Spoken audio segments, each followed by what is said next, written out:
मेरा ताल्लुक गांव के एक आम घराने से था। मैंने गांव के ही एक सरकारी स्कूल में 8वीं क्लास तक पढ़ाई हासिल की थी और अभी उसका रिजल्ट ही आया था कि मेरे लिए एक बहुत अच्छे घर से रिश्ता आ गया। अमीर घराने के लोग थे और निहायत ही शरीफ थे। मैं अभी पढ़ना चाहती थी लेकिन मेरे बाबा ने शादी पर जोर दिया। मेरी माँ नहीं थी और मेरे बाबा ने ही मेरी परवरिश की थी। मैंने अपनी माँ को कभी नहीं देखा था लेकिन सबका कहना था कि मेरी माँ बहुत खूबसूरत थी और मैं देखने में बिल्कुल अपनी माँ पर ही गई हूँ। मेरे हुस्न के कई लोग दीवाने थे। मेरे खानदान में लड़के मुझ पर मरते थे लेकिन उनकी माँ को शायद मेरा यह हुस्न कुछ खास पसंद नहीं था। एक दिन मेरे छोटे चाचा के बड़े बेटे ने मुझसे अपने दिल की बात जाहिर की तो मेरी चाची ने फौरन ही इस रिश्ते से हाथ खड़े कर लिए क्योंकि उनका कहना था कि मैं कोई जादूगरनी हूँ जो शादी से पहले ही उनका बेटा मेरे पल्लू से बंधने के लिए तैयार है। अगर शादी हो गई तो वह तो इसका मुरीद बन के रह जाएगा। मेरे खानदान वालों की औरतों को मेरा हुस्न नहीं भाता था जबकि वह दूसरी तरफ तकरीबन तमाम लड़के मेरे साथ ज़िंदगी गुजारने की तमन्ना रखते थे लेकिन सबकी बदकिस्मत थी और मैं सब मतलबी लोगों के चुंगल से बच निकली। मैं अपने बाबा की लाडली बेटी थी और उन्होंने मुझे बड़े प्यार से पाला पोसा था। मैं जानती थी मेरे खानदान की औरत मुझे कभी भी अपने घर की बहू नहीं बनाएंगी क्योंकि उन सबको डर था कहीं शादी के बाद उनसे उनका बेटा छीन ना लूं। इसीलिए मैंने अपने बाबा की बात पर ध्यान दिया। फिर मुझे एहसास हो गया था कि मेरे बाबा कभी भी मेरे लिए कोई गलत फैसला नहीं लेंगे। मेरे बाबा मेरे गुरु थे। मैं उनकी बात से इनकार नहीं कर पाती और रिश्ते के लिए तैयार हो गई। अगले दिन ही हमारे घर एक लड़का और लड़की आए थे और उनके साथ रिश्ते वाली मौसी थी। लड़का देखने में तो बहुत प्यारा था और लड़की भी, और वह दोनों भी मुझे देख चुके थे। लड़के की आंखों में अपने लिए पसंद की एक झलक देख चुकी थी और मुझे यकीन था कि मैं शादी से बहुत खुश रहूंगी। इस दिन शादी की तारीख तय हुई और एक हफ्ते के अंदर अंदर ही मेरी शादी हो गई। जिस घर में मैं शादी करके आई थी वह घर काफ़ी ऐशो आराम वाला था और बहुत ही खूबसूरत और बड़ा था। इस घर में सिर्फ 2 लोग रहते थे, एक मेरा पति और एक मेरी ननद। मेरी ननद देखने में तो बहुत प्यारी थी ही लेकिन इसके साथ साथ आदत भी बहुत अच्छी थी। मेरी शादी की पहली रात ही मेरे पति ने मुझसे कह दिया था कि अब इस घर की मालकिन मैं ही हूँ और सारे इंतजाम को देखना है। इनकी बात सुनकर मैं बहुत खुश हो गई थी क्योंकि यह कोई छोटी बात नहीं थी कि शादी की पहली रात पति ने इतना प्यारा और इज्जत बख्शीश थी। मैं तो उनकी मुरीद हो गई थी। मेरी शादी को अभी कुछ ही दिन गुजरे थे जब एक दिन ननद ने कहा कि मैं उसके साथ बाजार चलूं शॉपिंग पर, लेकिन मेरी सारी शॉपिंग वह अपनी मर्जी से करेगी। मैंने भी खुशी खुशी हामी भर ली थी। भला इतनी प्यारी ननद मिली थी, मुझे क्या एतराज़ हो सकता है। शॉपिंग पर गए तो उसने अपनी पसंद से मेरे लिए ढेर सारी शॉपिंग की जिसमें कपड़े, जूते, मेकअप आदि बहुत सारे किस्म के परफ्यूम और जेल थे। खैर मुझे उन सब चीज़ों की ज़रूरत ना थी लेकिन मेरी ननद ने इतनी खुशी से लिए थे तो मैंने वह सारी चीज़ें ले ली। इसके बाद खाना भी इसकी जिद से बाहर ही खाया और घर आते आते हमें शाम हो चुकी थी। जब हम घर आए तो मेरा पति पहले से ही घर में मौजूद था जबकि इसे घर देखकर मैं हैरान हो गई क्योंकि वह अक्सर 12 बजे तक घर आता था। वह क्या करता था यह तो मैं नहीं जानती थी लेकिन इसने कहा था कि वह भी जो करता है इससे मेरा कोई मतलब नहीं है। बस मैं यह जान लूँ कि और इस पर यकीन रखूँ कि वह सही तरीके से कमाता है और हमें जायज़ कमाई ही खिलाता है। लिहाजा आज के बाद मैं इससे इसके काम के बारे में नहीं पूछूंगी। इसकी बात पर मैंने यकीन कर लिया था और फिर हमारी शादी को तकरीबन 1 महीना हो चुका था और उस दिन के बाद मैंने कभी भी नहीं पूछा था कि वह क्या काम करता है, लेकिन जो भी करता है वह सुबह 10 बजे तक घर से जाता था और रात के 12 बजे तक आता था। देर सवेर होती रहती थी लेकिन आज तो अभी शाम के 5 बजे थे और इसका इतनी जल्दी आना मुझे कुछ समझ नहीं आया था। ननद को मैंने पहले ही कमरे में भेज दिया था क्योंकि आज का दिन वाकई थका देने वाला था। जबकि पति के तेवर बता रहे थे कि वह मुझ पर बहुत गुस्सा है। मैंने सारा सामान बाहर सहन में ही रख दिया और छोटे छोटे कदम उठाते ही अपने पति के पास गए, जिसने मुझे देखकर आंखें फेर ली थी, लेकिन कहा कुछ भी नहीं। आज आप जल्दी आ गए, सब ठीक है ना? डरते डरते मैंने उनसे पूछा, क्योंकि 1 महीने में मैंने उनकी बेपनाह मोहब्बत भी देखी थी, कभी भी इनका गुस्सा नहीं देखा था। इसी वजह से मैं डर रही थी। लेकिन इसने जब जवाब ना दिया और मुंह फुलाकर बैठ गया, मैं समझ गई थी कि यह नाराजगी का इजहार था। लेकिन जल्दी मैंने इन्हें घर ना होने के बाद भी आगाह कर दिया था। इनकी लाडली बहन का दिल चाह रहा था कि शॉपिंग पर जाने का, और वह जल्दी ही मान गई थी। अगले दिन जब मैं सुबह उठी तो अपनी ननद के उठने का इंतजार कर रही थी, लेकिन वह कमरे से बाहर ना निकली। मुझे अब परेशानी होने लगी थी, क्योंकि इतनी देर तक तो वह कभी भी नहीं सोती थी। मैं इसके कमरे में गई और कमरे का हाल देखकर मैं हैरान रह गई। कुछ पल लगा था मुझे हालात को समझने में। मैंने अंदर दाखिल होते ही अपनी ननद को पुकारा तो वह शायद कमरे से मिले हुए बाथरूम में थी, क्योंकि वहां से पानी गिर। कमरे की हालात काफ़ी बदतर थी। चीज़ें यहाँ से वहाँ बिखरी पड़ी हुई थी, जैसे किसी ने अपने गुस्से का निशान उन बेजान चीज़ों को बनाया हो। मैं कुछ देर इंतज़ार करती रही और फिर तकरीबन 15 मिनट बाद मेरी ननद कमरे में आई तो मुझे वहाँ देखकर चौंकी, लेकिन जल्द ही अपने अंदाज छुपा लिए। जबकि उसका यूं चौंकना मेरी निगाहों से बच ना सका। उसे शर्मिंदा किए बगैर ही मैंने उनसे पूछा कि वह ठीक है तो वह मुस्कुराती हुई मेरे पास आ गई और कहा कि मैं बिल्कुल ठीक हूँ, बस एक दोस्त से लड़ाई हो गई थी, इसी वजह से ज़रा गुस्से में आ गई थी। और आप तो जानती हैं ना, मैं जज्बाती हूँ और गुस्से की ज़रा तेज हूँ। इसी वजह से मैंने कमरे का यह हालात कर दिया था। वह मेरे साथ थी, लेकिन इसके बावजूद वह मुझे भाभी होने के साथ साथ अपना दोस्त मानती थी। इस 1 महीने में मैं इसके जज्बातों से बहुत अच्छी तरह से वाकिफ हो चुकी थी, इसलिए इसे शर्मिंदगी से निकलना चाहा।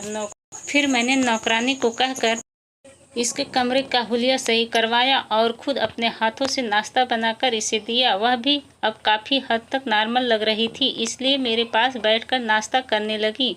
नाश्ते के दौरान वह मुझसे हल्की फुल्की छेड़छाड़ भी करती रही, जिसे मुस्कुराकर मैं इसके सवालों का जवाब देती रही। जिंदगी बहुत खूबसूरत हो गई थी। एक तो इतना चाहने वाला पति और बहनों जैसी प्यारी सी ननद मिली थी। मैं अपनी किस्मत पर जितना नाज करती उतना ही कम था। एक दिन वह यूनिवर्सिटी गई हुई थी, जब अपना मोबाइल घर पर वह भूल गई थी। मैं इसके कमरे की सफाई करवाने के बाद यूं ही एक चक्कर लगाने गई थी, जब लगातार इसका फ़ोन बजता गया। जाने कौन था जिसे एक पल को चैन नहीं था, लगातार फ़ोन पर फ़ोन किए जा रहा था। मैंने इसका मोबाइल फ़ोन उठाया तो इसकी किसी दोस्त का फ़ोन था। मैंने सोचा कि उठा लूं और इसे बता दूं कि वह यूनिवर्सिटी गई है और मोबाइल घर भूल गई है। अभी मैं सोच रही थी कि अचानक से मोबाइल फिर से बजने लगा। मैंने कॉल रिसीव की और फ़ोन कान से लगाया। मैं रजनी की भाभी बोल रही हूँ। वह यूनिवर्सिटी गई है और मोबाइल घर भूल गई है। वह जब आएगी तो मैं इसे बता दूंगी कि आपकी कॉल आ रही थी। मैंने धीरे से मुस्कुराते हुए कहा तो वह कुछ पल के लिए खामोश छा गई। मैं 2-3 बार हेलो हेलो बोली, लेकिन शायद कॉल कट चुकी थी। मैंने भी मोबाइल वापस रख दिया और कमरे का हाल देखकर वापस आ गई। आज मेरे पति ने कहा था कि वह कुछ दिनों के बाद अपने काम से छुट्टियां ले रहा है ताकि हम कहीं घूमने जा सकें। मैंने मना किया था कि, लेकिन वह कहने लगे कि यही तो दिन है घूमने फिरने के। फिर मैंने भी ज़्यादा मना नहीं किया। मैं आज अपनी ननद और पति की पसंद का खाना बना रही थी, जब अचानक से मुझे ऐसा लगा जैसे घर पर कोई है। मैंने किचन से निकलकर देखा और कुछ ही देर में मैंने सारा घर छान मारा, लेकिन मुझे कहीं भी कोई नज़र नहीं आया। मुझे लगा शायद वह था। मैं इसी वजह से मैं दोबारा अपने काम में बिजी हो गई थी। खाना तैयार हो चुका था और मेरी ननद भी आ गई थी। मैंने खाना लगाया तो मेरा पति भी आ चुका था, क्योंकि आज दोपहर का खाना वह हमारे साथ खाने वाला था। मैं तो बहुत खुश थी, क्योंकि मुझे अपने घर की यह खुशहाली बहुत पसंद थी। इसी खुशी के माहौल में खाना खाया गया और फिर मेरे पति ने बताया कि इसका काम आजकल बढ़ गया है, इसलिए वह अगले हफ्ते छुट्टी ले सकेगा। मैंने कहा कोई बात नहीं, पहले काम है, घूमना तो हम कभी भी जा सकते हैं। अगले कुछ दिन यूं ही गुजर गए थे, जब एक दिन अचानक मेरी ननद मेरे पास आई और उसने मुझे एक जल दिया। उसे देखकर मैं हैरान हो गई थी, क्योंकि वह कोई आम जल नहीं था, काफ़ी महंगा लग रहा था। मैंने अपनी ननद से पूछा कि यह कहाँ से आया है और मुझे क्यों दे रही हो, तो कहने लगी कि अब तो आप इसी जल से नहाया करें, इससे आपकी खूबसूरती बहुत बढ़ेगी और भाई आप पर फिदा हो जाएंगे। इसकी बात सुनकर मैं शर्मा गई और जल वाकई बहुत महंगा लग रहा था और दिया भी मेरी लाडली ननद ने थी, तो मुझे यकीन था कि वह अच्छा ही होगा। मैंने इससे वह जल ले लिया और फिर इसे अपने पास रख लिया, जब कि मेरी ननद बहुत खुश हो गई थी और इसने मुझे गले लगा लिया और कहा कि मैं दुनिया की सबसे अच्छी भाभी हूँ। इसके मोहब्बत भरे इजहार पर मैं भी खुश हो गई थी। अब रोज़ाना ही मेरी ननद मुझसे पूछती थी कि मैंने वह जल इस्तेमाल किया, तो मैं टाल देती, क्योंकि मुझे याद ही नहीं रहता था। एक दिन जब रात हुई तो मेरे पति के आने का वक्त हुआ, तो मैं शावर लेने के लिए जाने लगी थी। अचानक से मेरे कमरे में मेरी ननद आ गई और मेरे कुछ कहने से पहले ही पानी में वह खुशबूदार जल मिला दिया और कहा कि भाभी इससे नहाओ, देखना भाई एक ही दिन में तुम्हारा दीवाना हो जाएंगे। इसकी बात सुनकर मैं हैरान हो गई, भला एक जल की वजह से पति कैसे दीवाना हो सकता है। लेकिन इसकी बात ना मानकर मैं इसे दुखी नहीं करना चाहती थी। वह मेरे लिए ही तो सब कुछ कर रही थी, ताकि मैं इसके भाई की ज़िंदगी में खास बन जाऊं। हालांकि मेरा पति पहले ही मेरा दीवाना था। मैंने इसकी बात पर सर हिलाया और खुशी खुशी मेरे कमरे से निकल गई। मैं नहाकर कुछ ही देर में वापस आई और तब तक मेरा पति भी घर आ गया था। इसे खाना देने के बाद मैं अपनी ननद के पास जाने लगी थी, जब मेरे पति ने मुझे रोका और कहा कि वह इतनी बड़ी है कि अपने काम खुद कर सकती है, तुम्हें इसकी बजाय मुझ पर ध्यान देना चाहिए। मैंने उनकी बात मान ली थी और अपने कमरे में वापस आ गई। अगले दिन सुबह उठी तो मेरी ननद मुझसे नाराज़ थी। मैं हैरान हो गई कि भला वह मुझसे क्यों नाराज़ हो गई है। जब मैंने इससे पूछा तो कहने लगी, रात आप मुझे दूध देने नहीं आए तो मुझे अपने पति की बात याद आई। भाभी ने ननद से कहा कि मैं आपको रात में दूध देने आने वाली थी। जब मेरे पति ने मुझे रोक लिया था, मैं शर्मिंदा हो गई थी, तो मेरी शर्मिंदगी देखते हुए उसने फ़ौरन नाराज़गी ख़त्म कर दी और फिर मुझसे रात के बारे में पूछने लगी, तो मैंने उसे डांट दिया और वह भी खिलखिलाती अपनी यूनिवर्सिटी चली गई। वह शरारत कर रही थी मेरे साथ, मैं बहुत अच्छे तरीके से समझ रही थी। आज रात फिर जब मैं नहाने के लिए गई तो फिर से मेरे कमरे में आ गई और जल पानी में मिलाकर मुझे देती और शरारत से आंख दबाती वहां से भाग गई। जबकि इन्हीं शरारतों की वजह से तो घर की रौनक लगी रहती थी। अब तकरीबन यह रोज़ का मामला बन गया था कि मेरी ननद रोज़ाना रात को मेरे नहाने से पहले मेरे कमरे में आ जाती और खुद को जल पानी में डालकर भाग जाती।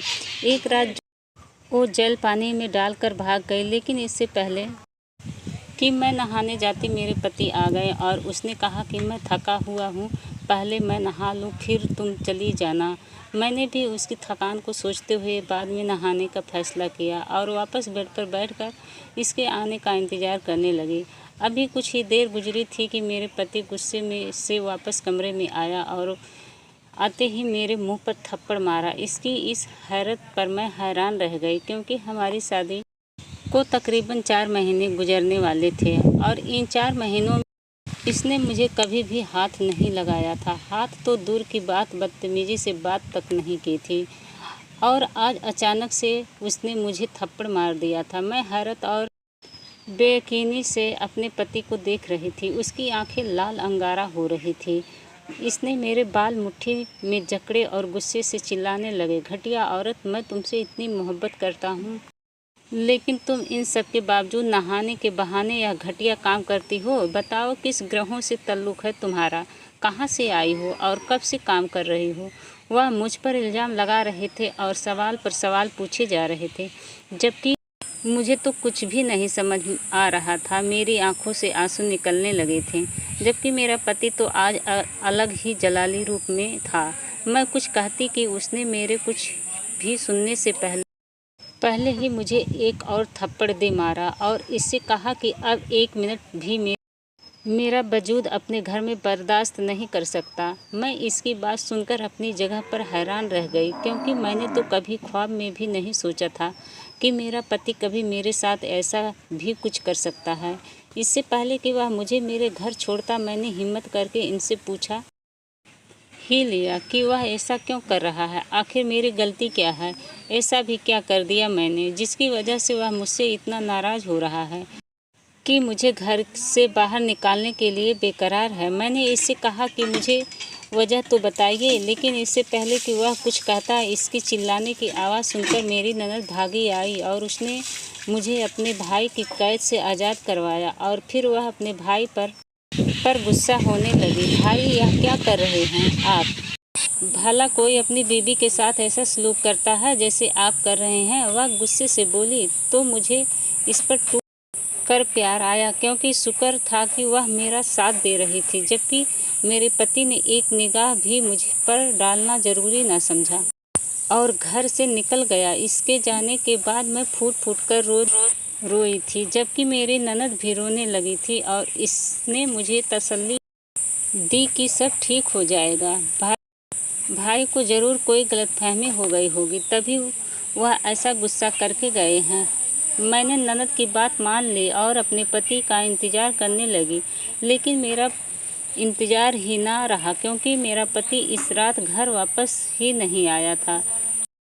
अगले 2 दिन तक मैं उसका इंतज़ार करती रही थी, लेकिन मेरा पति वापस आने का नाम ही नहीं ले रहा था। जबकि उन 2 दिनों में मुझे अपनी ननद का रवैया बहुत अजीब लग रहा था। वह दिन भर मोबाइल पर बात करती रहती थी और आजकल इसने पढ़ाई भी छोड़ रखी थी। जाने वह क्या करती फिर रही थी। अपनी टेंशन में मैं इससे तो बिल्कुल ही भूल गई थी। एक दिन मैं रात के वक्त उसके कमरे में आई, क्योंकि मुझे नींद नहीं आ रही थी। मेरे पति ने मेरी नंद को फ़ोन करके बता दिया था कि वह 1 हफ्ते के बाद किसी ज़रूरी काम से शहर से बाहर जा रहा है और 1 हफ्ते बाद वापस लौटेगा। इसी वजह से मैंने उसका इंतज़ार करना छोड़ दिया था और इसके थप्पड़ मारने के बाद मेरे दिल में भी इसके लिए नफ़रत आ गई थी। अगर इसे कोई बात बुरी लग भी गई तो उसे मुझसे बात करनी चाहिए थी, क्योंकि जानवरों की तरह मारपीट करके भला कौन सा मसला हल हो सकता था। इससे पहले तो मैंने रो के वक्त गुजारा था, लेकिन जब 2-3 दिन बाद बुरा हाल हुआ तो अब मुझे अपने पति पर गुस्सा आ रहा था। इसी वजह से मैंने उसका इंतज़ार करना छोड़ दिया था। मैं अपनी ननद के कमरे में गई तो वह वहाँ नहीं थी। मुझे यह देखकर हैरत हुई कि वह भला आधी रात को कहाँ जा सकती है। इससे पहले कि मैं इसे घर में ढूंढती, मुझे ऐसा लगा जैसे कोई है जो मेरा पीछा कर रहा है। मैंने डरते डरते मुख मोड़ा तो अचानक वहाँ किसी को देखकर मेरे मुंह से चीख निकल गई, जबकि वह जो कोई भी था अंधेरा का फ़ायदा उठाता फ़ौरन वहाँ से भाग गया था। मेरी चीखें सुनकर मेरी ननद छत पर थी, भागी आई और मुझे देखकर वह खुद भी डर गई थी, क्योंकि मैं बहुत ज़्यादा डर गई थी। इस घर में सिर्फ हम 2 लड़कियां थीं और ऐसे में आधी रात को किसी का घर में आना मुझे बेहद डरा गया था। मेरी ननद ने मुझे पानी पिलाया और फिर नींद की गोली देकर मुझे सुला दिया। अगले दिन जब मैं उठी तो बहुत देर हो गई थी। मुझे होश की दुनिया में वापस लौटते हुए जैसे ही होश आया तो मैं अपनी जगह से उठी। मैं रात अपनी ननद के कमरे में ही सो गई थी। उठी तो देखा घर पर कोई नहीं था।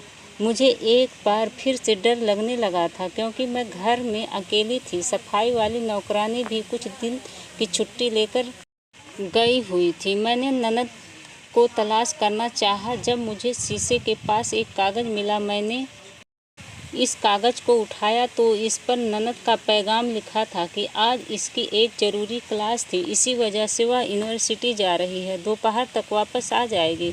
इस खत को पढ़कर मैं डर गई, क्योंकि मैं घर में अकेली थी और रात वाला किस्सा मेरे दिमाग से निकलने से इनकार नहीं कर रहा था। डर और खौफ की वजह से मुझे कुछ समझ नहीं आ रहा था कि मैं क्या करूं। और फिर कुछ दिनों से मेरा पति भी मेरे पास नहीं था। मैं डरते डरते ननद के कमरे से बाहर निकली और बहुत मुश्किल से अपने कमरे में गई। वहां जाकर मैंने अपना फ़ोन उठाया और पति का नंबर मिलाने लगी।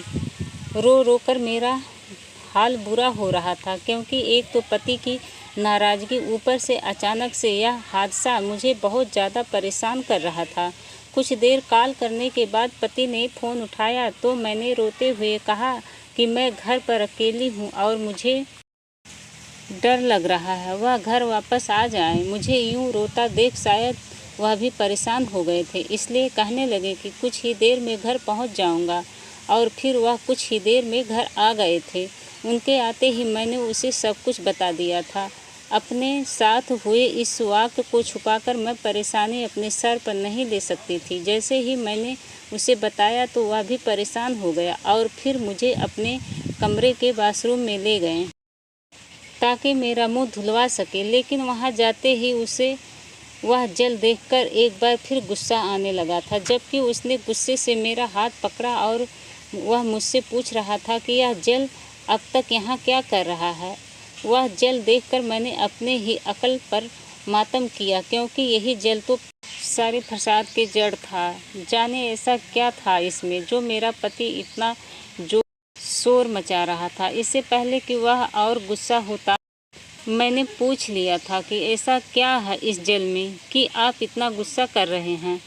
जबकि मेरा पति ने वह जल मेरे सामने किया और इस पर लिखी बात, जो कि इंग्लिश में थी, वह पढ़कर मेरे पैरों तले से ज़मीन खिसक चुकी थी। और मैंने पहले इस जल को देखा और फिर अपने पति को। मेरा पति अब मुझसे पूछ रहा था कि मेरे पास यह जल कहाँ से आया और मेरा किस किस से ताल्लुक़ रह चुका है। इसके अल्फाज बहुत ही बुरे थे। मैंने रोते हुए उसे बताया कि जल मुझे आपकी बहन ने लाकर दिया था। अभी मेरी बात भी पूरी नहीं हुई थी कि उसका हाथ उठ गया और मेरे मुंह पर जोरदार थप्पड़ मार चुका था। मैंने रोते हुए बार बार उसे बताया कि यह जल मेरी ननद ने मुझे लाकर दिया था। इसे मेरी बात पर यकीन नहीं आ रहा था, जबकि अचानक इसके चीखने चिल्लाने की वजह से मेरी ननद भी हमारे कमरे में आ गई थी। जबकि भाई के हाथ में वो जल देखकर इसका रंग उड़ चुका था, जिसे मैंने ही नहीं बल्कि उसके भाई ने भी नोट कर लिया था। फिर उसने मुझे छोड़कर अपनी बहन से पूछा कि क्या यह जल उसने मुझे दिया था, तो उसने सर हाँ में हिला दिया।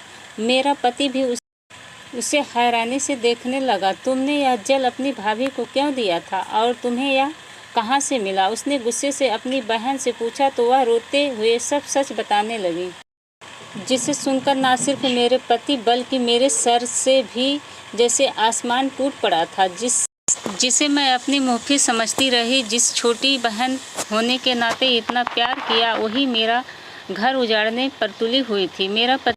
मेरे पति को यकीन नहीं आ रहा था कि उसकी छोटी बहन ऐसा भी कुछ कर सकती है। मैं भाभी से बहुत मोहब्बत करती थी और उनकी खूबसूरती की वजह से उनकी दीवानी हो गई थी। लेकिन इस रात जब भाभी ने मेरे मोबाइल पर आती कॉल उठाई तो इस दिन दूसरी तरफ मेरी दोस्त नहीं थी, बल्कि वह लड़का था जिससे मैं बहुत प्यार करती थी। लेकिन भाभी की आवाज़ सुनने के बाद वह उसकी तरफ दीवाना होने लगा था। उसने मुझे बताया बगैर ही हमारे घर आने की कोशिश की थी। इस रात भाभी को वहम नहीं हुआ था, बल्कि वह सच में घर आया था। और इससे पहले दोपहर को जब भाभी खाना बना रही थी तब भी वहीं आया था। उसने भाभी को देख लिया था और वह उनके हुस्न का दीवाना हो गया था। जब मुझे यह बात पता चली तो मुझे भाभी से नफरत होने लगी थी। इसी वजह से मैंने यह सब किया। वह जल मुझे मेरी दोस्त ने दी थी। उसने कहा कि मर्द इस खुशबू को फ़ौरन पहचान लेते हैं, क्योंकि यह तवाइफों की इस्तेमाल की जाने वाली खुशबू है जो आम औरत इस्तेमाल नहीं करती हैं। और अगर तुम्हारी भाभी इसे इस्तेमाल करेंगी तो तुम्हारा भाई इस पर शक करेगा और उसे तलाक देकर वापस इसके घर भेज देगा। मुझे लगा बदला लेने का यही तरीका सबसे अच्छा है, इसलिए मैंने यह सब किया। लेकिन हर रोज़ वह जेल इस्तेमाल करने के बावजूद जब आपने भाभी को कुछ नहीं कहा तो मुझे लगा शायद आप वाकई इनके इतने दीवाने हो गए हैं कि आपको इस बात से भी कोई फ़र्क नहीं पड़ रहा है। वह रोते हुए बता रही थी जबकि मुझे अब समझ आया था कि इतने दिन तक मैं कैसे बच गई थी, क्योंकि मेरी ननद बेशक वह जल पानी में डालती थी, लेकिन शर्म के मारे मैं कभी भी इस पानी से नहाई ही नहीं थी। और इस दिन भी इत्तेफाक से मेरे पति घर आ गए थे। हम बहुत खुश दुख हुआ था ननद की बातें सुनकर, लेकिन इसमें शायद गलती इसकी भी नहीं। हमने उसे माफ़ कर दिया था और इस लड़के को भी गिरफ्तार करवा दिया था जो एक वक्त 2 लड़कियों की ज़िंदगी को बर्बाद करना चाहता था। मेरी ननद शर्मिंदा थी और इसने हम दोनों से माफ़ी मांग ली। हमने भी उसे माफ़ कर दिया और आज हम तीनों भी खुशी खुशी इस घर में ज़िंदगी गुजार रहे थे। तो दोस्तों, यह हमारी कहानी आप लोगों को कैसी लगी? अगर हमारी कहानी आप लोगों को अच्छी लगी होगी तो हमारे चैनल को लाइक, कमेंट और सब्सक्राइब कीजिएगा। नमस्कार, धन्यवाद।